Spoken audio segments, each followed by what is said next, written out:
हमारे साथ इमरान खान जो टेलीविजन एंकर हैं, इमरान खान साहब ने ये कहा कि प्राइम मिनिस्टर इमरान खान जो हैं उन्होंने कम से कम 3 चीज़ें ऐसी की हैं। लोग समझते थे कि इमरान खान सियासत नहीं कर सकते, लेकिन उन्होंने 3 चीज़ें कम से कम ऐसी की हैं जिन्होंने पाकिस्तान की और पंजाब की सियासत को बहुत हद तक बदल दिया है। एक तो ये कि तहरीक इंसाफ किसानों की जमात बन के इमर्ज कर गई है। अगर PMLN ट्रेडर्स की और ताजरों की जमात थी तो तहरीक इंसाफ अब किसानों की जमात जो है वो पंजाब में बनते नजर आती है। दूसरा, ओवरसीज़ वोट को वो कैश करना चाह रहे हैं। ओवरसीज़ वोट का हर पाकिस्तान के हर हल्के हर कॉन्स्टिट्यूंसी में असर है। और तीसरी चीज़ उन्होंने कहा कि PMLN के पास बढ़त की, डांड डबट की, एक गाली की एक मुनापली थी जिसे अब तहरीक इंसाफ ने चैलेंज कर दिया। यहीं से बात को आगे बढ़ाते हैं। आरिफ हमीद भट्टी साहब, इस पर आपका क्या तबसरा है? डॉक्टर साहब, एक तो इमरान मेरा छोटा भाई है, अगर मेरे खिलाफ वो वीलॉग ना करे तो मैं इख्तलाफ राय की गुस्ताखी कर लूँ। मेरा छोटा भाई और प्यारा भाई है, लेकिन मदर साहब ने मुझे कहा यार आज बड़ा आप ठंडा पड़े हुए हो तुम। एक तो मैं आपको गुजारिश करूँ, इमरान खान साहब के सिर्फ 2 क्रेडिट है 3 सालों में। उन्होंने अमेरिकन इंटरव्यू को में कहा कि मैं अपनी ज़मीन नहीं दूंगा, उस पर मुझे पाकिस्तानी होने का फ़ख्र है। दूसरा, उन्होंने इंतहाबी इस्लाहात का कहा, अगर वो ले आते हैं तो मुझे उन पे फ़ख्र है। दूसरा रह गया, आपको याद होगा 2008 में पीपल्स पार्टी की बनी हुकूमत, मार्शल लॉ लगने में फौज रुकावट है। 2 उनके वज़ीर आज़म चेंज हुए, लेकिन हुकूमत को पूरा टाइम दिया गया। उसके बाद गालवन, अगर मेरी मेमोरी ठीक नहीं है, मैं थोड़ा सा आजकल याददाश्त मेरी खो जाती है, नवाज शरीफ साहब आए, पनामा केस आया, उसमें फड्डा किसके साथ था, लेकिन हुकूमत को पूरा टाइम करने दिया गया। इमरान खान साहब आए इस एग्रीमेंट के साथ कि इनको 5 साल पूरे करवाए जाएंगे। इनकी नंबर गेम बहुत ज़्यादा अक्सरियत थी असम्बली में। फिर कराची की अवाम ने बहुत ज़्यादा दबाव डाला, प्रेशर डाला, जलसे जुलूस निकले, लंदन में भी एहतजाज हुआ। MQM ने फौरी तौर पर इमरान खान के इत्तेहादी बन गए। उसके बाद गुजरात में, पाकिस्तान में हद नज़र गुजरात से पिंडी तक सारी सर थे। परवेज लाई ने मुस्लिम लीग PTI का साथ देने का फैसला कर लिया हुकूमत बनाने में। फिर उससे पहले जनूबी पंजाब महाज बना, उधर लोगों ने कहा, उनके घर वालों ने कहा आज खाना नहीं पकेगा अगर आप इमरान खान की हुकूमत नहीं बनाएंगे, उनका साथ नहीं देंगे। तो अपोजिशन की दरअसल पोजीशन ही कोई नहीं, उसने पहले दिन से ही हुकूमत को गिराने की कोशिश नहीं की। ये मेरी खबर है, क्योंकि वो चाहते थे, पीपल्स पार्टी चाहती थी हमें NRO मिले और हमारी जो लूट मार है उस पर जवाब ना हो। उसका नतीजा आया कि आसफ अली जरदारी पे बेनामी अकाउंट पे आपने और मैंने और इमरान खान ने दर्जनों प्रोग्राम किए होंगे, लेकिन वो उसमें आधी रकम आ गई और आसफ अली जरदारी साहब का जिक्र भी कोई नहीं। इस वक्त जरदारी फैमिली का कोई बंदा शफाफ एहतसाब के तहत गिरफ्तार नहीं है। नवाज शरीफ फैमिली अरबों खरबों की करप्शन के इल्जामत लगे, महफिल फ्लैट लगा। ये आपने इमरान खान के सारे आर्गुमेंट के ऊपर हमला कर दिया है।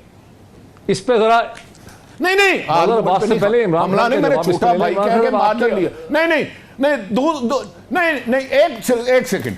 दूसरा, हाँ, उनको सियासत नहीं आती। ज़िमनी इलेक्शन अगर आप 7-8 जो लाहौर गुजरांवाला हुए उसका नताइज देख लें, वजीराबाद हुए, खुशाब हुए, उसका नताइज देख लें। अब बढ़ के पीपल्स पार्टी में मारनी शुरू कर दी है 2000, क्योंकि जिस दिन जिस अवाम ने इमरान खान साहब को मुंतहिब किया है, उस अवाम ने सोच लिया तो 2 टेलीफोन कॉलें हैं, एक मदर साहब के शहर में। अब इस पे एक रद्द-ए-अमल, एक इस पे जरा काउंटर व्यू सर आने देना जरा इमरान खान को भी इस पर। इमरान खान साहब वो नहीं मानते आपकी बात, आपने 3 आर्गुमेंट रखे थे, उन्होंने उसके जवाब में काउंटर थीसिस रख दिया, आपकी बात नहीं मानते। तो ये तो कोई शर्त नहीं है कि मैं बात करूं और वो बाकी सबको माननी भी पड़े। वो मेरा आर्गुमेंट था, लोग सुन रहे हैं, अगर उनको ठीक लगे तो ठीक है। आरिफ भाई का आर्गुमेंट है, और आरिफ भाई जो बात कर रहे हैं, देखें उसमें एक चीज जो मेरी रह गई थी, 4th पॉइंट, वो ये था कि जो अमेरिका को रिप्लाई किया इमरान खान साहब ने। देखें, जब खैबर पख्तूनख्वा में उन्होंने पहली दफा हुकूमत बनाई तो उसकी जो सबसे बड़ी वजह थी ड्रोन हमलों की मुखालफत उन्होंने की, और जो दहशतगर्दी के खिलाफ जंग है उससे पाकिस्तान को बाहर निकालने की बात की, और उसका बड़ा उनको जबरदस्त फीडबैक मिला था उनको। ये एक मरतबा फिर खैबर पख्तूनख्वा में अपने आप को मजबूत किया। आप जाके सर्वे करवा लें, ये जो स्टेटमेंट्स हैं अमेरिका के बारे में, खास तौर पे इन्होंने उनको कितना सर्व करेंगे और इलेक्शन में कितना ज्यादा सर्व कर सकते हैं, इसका अंदाजा आप लोग अगर खैबर पख्तूनख्वा जाते हैं, वहां के लोगों से बात करते हैं, तो आपको हो सकता है। और खास तौर पे अफगानिस्तान के हवाले से उनकी पॉलिसी, ये 4 चीजें हैं। मुझे ऐसा लगता है कि किसान जो है, जो पहले PTI को एक ऑप्शन के तौर पे नहीं दिखता था, वो देख सकता है। ओवरसीज पाकिस्तानी जो है, मुझे नहीं लगता कि किसी और पार्टी को वोट डालेंगे, पीएमएलएन को या पीपल्स पार्टी को। पीपल्स पार्टी को पूरी दुनिया में 9 मिलियन वोट मिल गया तो मुझे नहीं लगता उनको 20,000 वोट भी पड़ेंगे। तो इसी तरह जो किसान है, ओवरसीज है, एक भड़क का वोट है पंजाब में। और आखिरी चीज जो मैंने आपको बताया कि ये जो पॉलिसी इमरान खान साहब की अमेरिका के बारे में है, जिसपे आरिफ हमीद भट्टी साहब जैसा नाकद जो तनकीद करने में अपनी शोहरत रखते हैं, अगर वो ये कहते हैं कि मुझे पाकिस्तानी होने पर फख्र है, तो वो लोग जो ऑलरेडी इस चीज के इंतजार में बैठे हुए थे, वो इस पे क्या सोच रहे होंगे खैबर पख्तूनख्वा में, कबायली इलाकों में या दूर दराज ऐसे एरियाज में जो इफेक्टेड है, वहां पे बैठे हुए। तो मुझे ऐसा लगता है कि इससे फर्क पड़ेगा।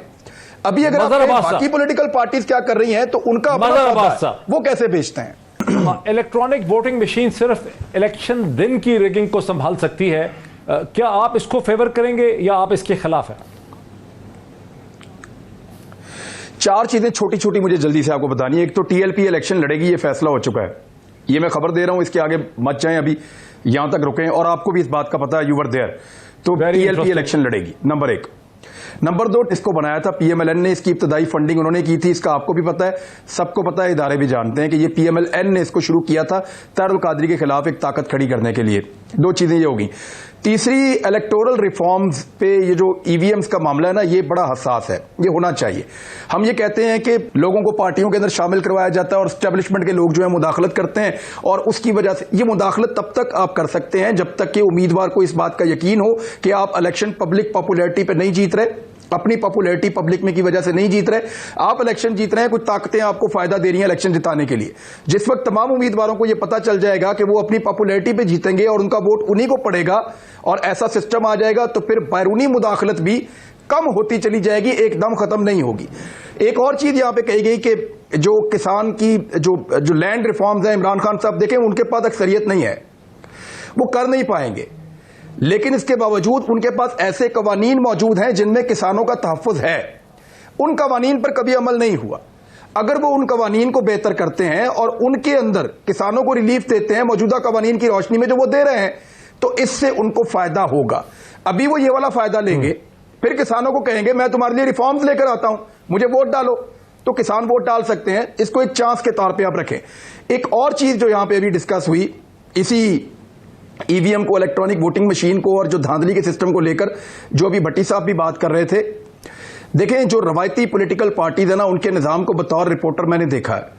मैंने यहां पे जाली इलेक्शन कमीशन के दफ्तर पकड़े हैं लाहौर में, जाली मोहरें मेरे पास घर में इतनी सारी पड़ी हुई थी जो मैं वहां से उठाकर लाया था, वो इतनी ज्यादा थी कि बहुत सारी तो ले गए थे इलेक्शन कमीशन वाले, और थोड़ी सी हम भी ले आए थे रिपोर्टर वहां से उठवा के, हम लेकर आए, हम मीडिया वालों को बांटी, हमने दिखाई सबको, एंकरों को भी भेजी थी मैंने, उस दौर में मैं रिपोर्टर था, मैंने एंकर्स को भी दी थी, कामरान शाहिद साहब को भी दी थी, एक बाकी लोगों को भी दी थी कि जनाब ये देखें आप, ये सबके पास है यहाँ पे इलेक्शन कमीशन की ये मोहरें। फिर वहां पे जाली वोटर बहुत सारी लिस्टें पड़ी हुई थी, बेशुमार वोट पड़े हुए थे, वो वहां पे एक रात पहले बैठ के डाल रहे थे पीएमएलएन के कैंडिडेट को जिमनी इंतखाब में। इन सब मसलों का हल है इलेक्ट्रॉनिक वोटिंग मशीन्स।